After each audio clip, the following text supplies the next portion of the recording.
Monsoon की धुआंधार entry. Islamabad और रावलपिंडी पानी पानी, नशेबी इलाके जेर आब आ गए।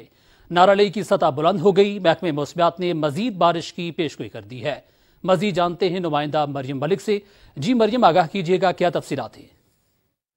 जी बिल्कुल, मानसून की धुआंधार एंट्री, काली घटाई छाई और बादल जमकर बरसे। रावलपिंडी और इस्लामाबाद में बारिश से जलथल हो गया। रावलपिंडी और इस्लामाबाद के नशेबी इलाके ज़ेर आब आ गए। हर तरफ पानी ही पानी है। रावलपिंडी के इलाके की बात की जाए तो ढोक खबा, जहां पर पानी की सूरत हाल इस वक्त ऐसी है कि हर गली जो है वो दरिया का मंजर पेश करी है। गाड़ियां पानी में डूब गई हैं। अहला इलाका जो है वो घरों में महसूर होकर रह गए हैं। और बकरा मंडी और कमालाबाद के इलाके, वहां पर भी पानी जो है हर तरफ पानी ही पानी नजर आ रहा है। इस्लामाबाद की बात की जाए तो यहाँ पर भी कुछ इलाके ऐसे हैं जहाँ हर गली में आपको पानी ही नजर आएगा।